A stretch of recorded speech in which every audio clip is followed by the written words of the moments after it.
All right. Ask and you shall receive. So somebody commented, hey, when's that van gonna come out and play? Good point. Good point, sir. Testing everything, I think the name. I pretty much got that comment and came out here and put this thing on a diet. Now I probably should take these mirrors off so they're not littering up my woods, but hey, they'll be easy to find. They're next to the trees with all the marks on it, right? I'm just gonna let the woods do what it does with those. I was able to take a whole lot of weight out of this thing, so hopefully she does pretty good. Front wheel drive only though. Even though it does have a solid axle leaf spring rear suspension. Interesting. But pass or fail, rain or shine, she's going out on the Sunday video. It should be a big mess, but that's what we're here for, aren't we? Now, on that last video, the old Honda got put to the test, real tow truck. And it didn't go as great as it may have looked. Now this is the brand new drive shaft. And it punched that carrier bearing right out of there. Now, nothing that's going to keep me out of the woods, but I can feel that thing beating against the floorboard when I'm really putting the torque to it when I was pulling on the Explorer. And it's going to eventually rattle a U-joint out of one end or another, but you know, until then, whee! Yeah, Explorer got a little bumper delete. That was fun. But at least I didn't do anything dangerous, right? Right?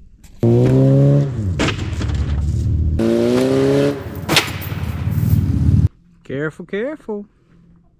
That's alright. Made it out safe. Now, as far as chains on the Mercury goes, I've gotten a lot of people tell me to do that. I'm probably going to do it, but here's one of my concerns. This is already a couple size bigger tire, and we don't have a whole lot of clearance here. Might beat up the inside. That's where the gas fill also is. That can all be relocated though, I guess.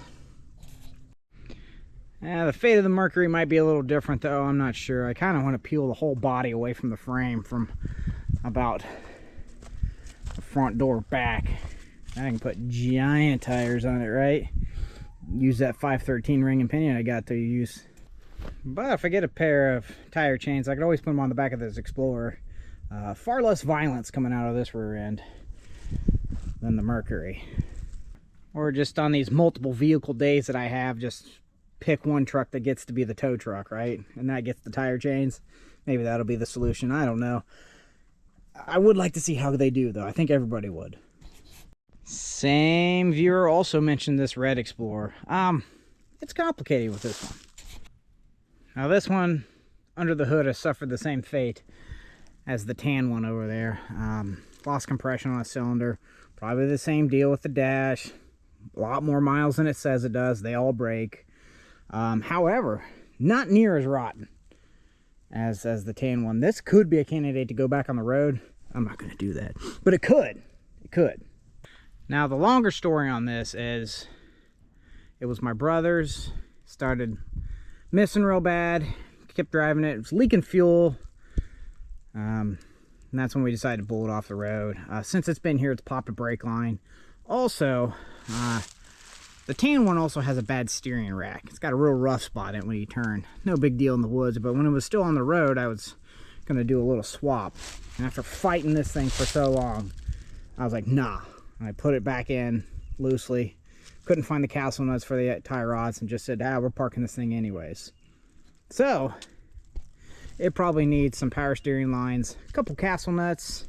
Already took the sway bar off. We don't need to put that back on though. And a brake line patched up and a fuel line patched up. It's a lot.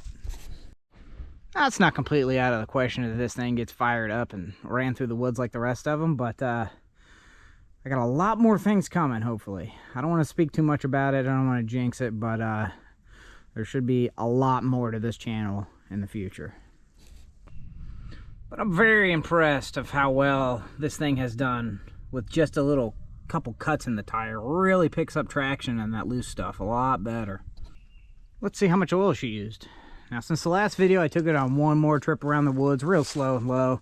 Just me and the wife out cruising around. No red line, no ketchup, no beans. Let's see how much oil she ended up with. I topped her off before we left last time. That's pretty good. I'm going to be happy with that.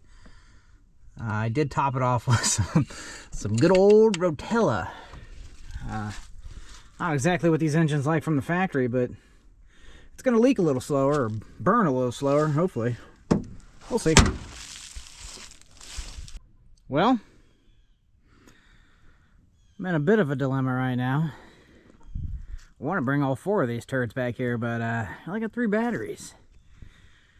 Unless I go snagging batteries out of daily drivers. That wouldn't be a good idea, would it?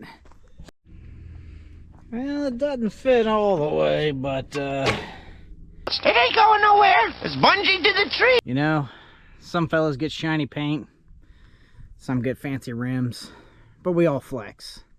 Here's mine.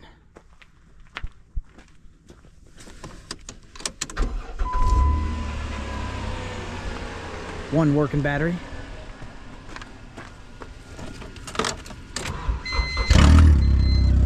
Two working batteries.